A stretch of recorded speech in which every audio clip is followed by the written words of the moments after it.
Shalom teman-teman sekalian, kembali lagi dalam program Hanya Alkitab. Hari ini kita akan membahas satu hal yang cukup unik dan menarik. Saya ingin memberi tema atau judul, apakah Yesaya pasal 14 ayat 12 menunjuk kepada sosok Lucifer? Itu dia tema kita. Apakah benar Alkitab ada menceritakan tentang kejatuhan iblis atau Lucifer?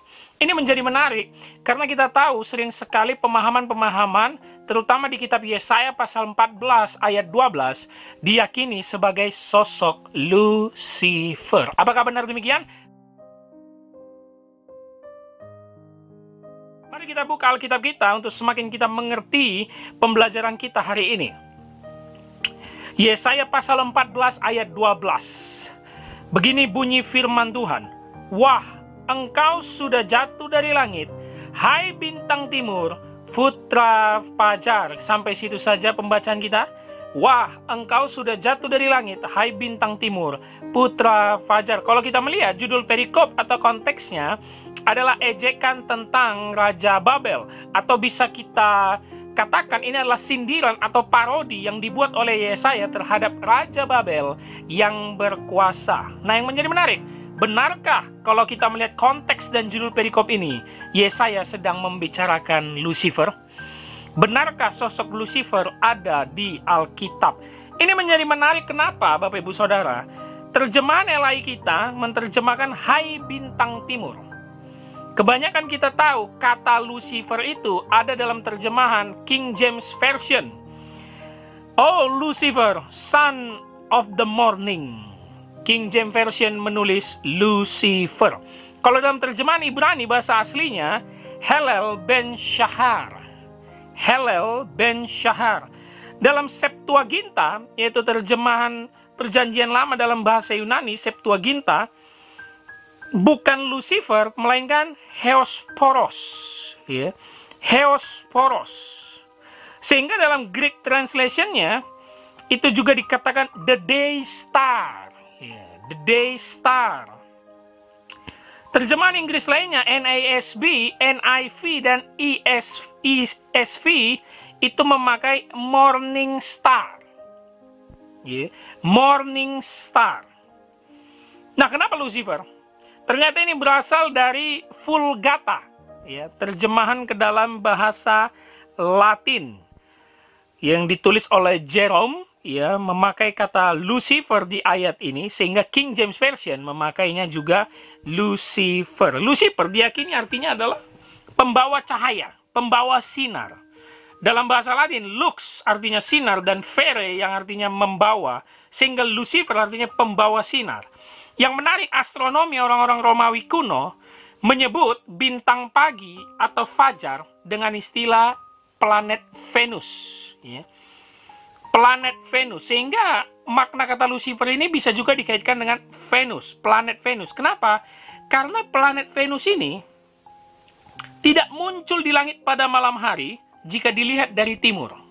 Nah, itu menariknya dari ilmu astronomi Romawi kuno. Venus hanya dapat dilihat di sebelah timur pada pagi hari atau sebelum matahari terbit.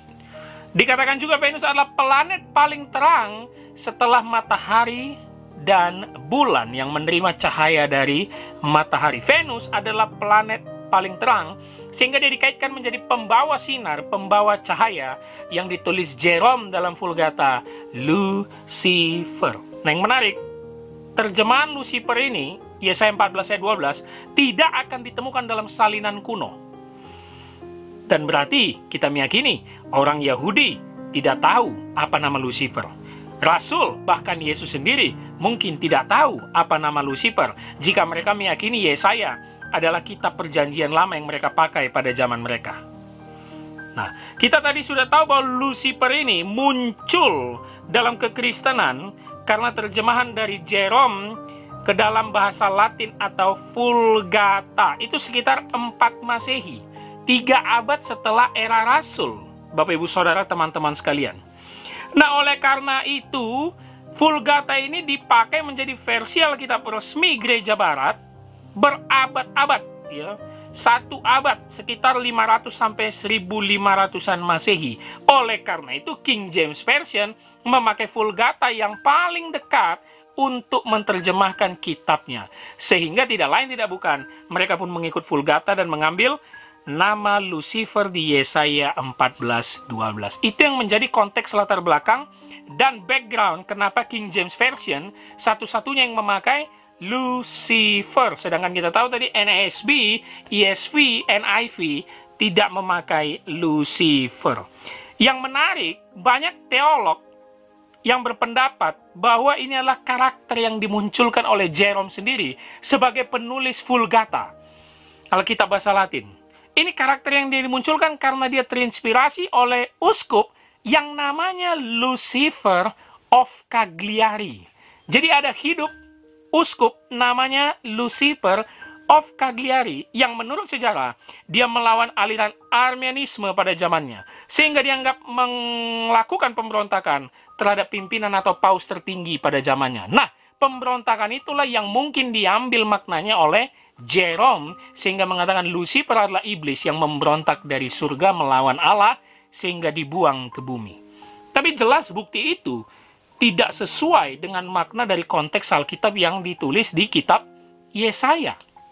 Karena kita tahu tadi Lucifer hanya dipakai oleh sebagian kitab, mulai dari Vulgata dan King James Version. Yang menarik di Vulgata, ternyata Lucifer tidak hanya muncul di Yesaya 14 ayat 12. Dia muncul di Ayub 11 ayat 17, dan di 2 Petrus 1 ayat 19. Bahkan 2 Petrus 1 ayat 19 merujuk kepada pribadi Yesus Kristus yang ditulis oleh Rasul Petrus. Nah, ini yang menarik. Kalau begitu, benarkah Yesaya 14:12 bercerita tentang sosok Lucifer, iblis yang dibuang karena memberontak Allah dari surga? Setelah tadi kita berikan bukti-bukti dan kita melihat dari studi katanya, sangat tidak kuat bukti yang mendukung Yesaya 14 ayat 12 bercerita tentang Lucifer. Nah, kalau kita melihat dari konteksnya dan penggaliannya, jelas Yesaya berkata ini ditujukan kepada Raja Babel. Itu konteks yang tertulis. Mungkin menurut sejarah ini ditujukan kepada raja-raja Babel yang berkuasa. Ada Nabonidus, Belshazzar, dan Nebukadnezar yang terkenal. Intinya ini adalah kekuasaan dari Babel yang menolak Allah, yang melakukan pemberontakan. Bahkan ada juga tafsiran yang berkata Helel bin Shachar yang dalam bahasa Ibrani-nya tadi itu diyakini adalah bentuk dewa dari kerajaan Babel, ya. Jadi jika kita melihat full konteksnya mulai dari Yesaya 14, 12 sampai 14, kita melihat ada ucapan-ucapan sombong. Ini parodi atau kisah yang dijelaskan oleh Yesaya dalam tulisannya. Ini berkaitan dengan mitologi orang Kanaan dan cerita kepahlawanan Ugarit menurut arkeologi, ya. Menurut studi konteks dan studi kata secara biblikanya, ini adalah parodi atau ejekan Yesaya terhadap Babel, dan dia mengambil kisah mitologi dari orang Kanaan dan cerita-cerita kepahlawanan Ugarit, yang dimana cerita itu menunjuk kepada seseorang yang memiliki tingkat pengharapan yang jauh melampaui penguasa manusia tentang dirinya, tapi dia akan jatuh sejatuh-jatuhnya. Jadi sangat jelas, Yesaya sebenarnya sedang menceritakan Raja Babel yang sosok manusia, bukan sosok malaikat, apalagi iblis yang dinamakan Lucifer. Kejatuhan itu akhirnya diceritakan Yesaya juga di ayat 21-nya, bisa kita lihat. Yesaya 14 ayat 21, dikatakan, dirikanlah bagi anak-anaknya tempat pembantaian, oleh karena kesalahan nenek moyang mereka, supaya mereka jangan bangun dan menduduki bumi dan memenuhi dunia dengan kota-kotanya. Dan akhirnya Babel memang akan hancur semuanya, luluh lantah oleh kerajaan Media Persia tahun 539 sebelum Masehi. Mereka digambarkan Yesaya akan mati, jatuh sedalam-dalamnya, dimakan cacing di dalam dunia orang mati. Bapak Ibu Saudara, jadi kita harus berhati-hati melihat konteks ayat ini, bahwa ternyata ayat ini bukan bercerita tentang Lucifer. Para penafsir dan ahli biblika mengatakan tidak ada cerita Lucifer di dalam Alkitab. Tapi yang menarik, kalau kita lihat dari implikasinya dan bagaimana Yesaya menjelaskan tentang Raja Babel yang akan dihukum, implikasinya tentulah kesombongan Raja Babel adalah alat dan pekerjaan iblis itu sendiri. Kesombongan Raja Babel adalah alat dan pekerjaan dari iblis itu sendiri, ya. Tapi jelas ayat ini tidak menunjuk khusus kepada kisah iblis yang diyakini bahkan oleh bapak-bapak gereja dulu, bahwa ayat ini menunjuk kepada Lucifer. Itu yang sangat penting kita pelajari, teman-teman, bahwa Yesaya 14:12 bukan menunjuk kepada Lucifer, walaupun terjemahan King James Version yang diyakini banyak orang Kristen atau hamba Tuhan itu menunjuk kepada sosok Lucifer yang memberontak dari surga melawan Allah sehingga akan dibuang ke dunia orang mati. Tapi setelah tadi kita lihat, ini hanya menunjuk kepada kisah yang dikisahkan Yesaya sebagai parodi atau kiasan tentang kehancuran Raja Babel yang sombong, yang merasa paling kuat, merasa memiliki dewa paling tinggi, tapi Allah Israel, satu-satunya Allah, membuat mereka hancur dan luluh lantak. Kiranya dalam penggalian Alkitab ini, kita betul-betul semakin cermat dan teliti membaca Alkitab, kita semakin kritis, supaya kita bisa memahami maknanya lebih dalam. Sampai bertemu lagi dalam pembelajaran berikutnya. Teman-teman bisa dukung dan bantu terus, subscribe channel kita Hanya Alkitab, dan sebarkan pembelajaran-pembelajaran Alkitab ini. Shalom, Tuhan Yesus memberkati.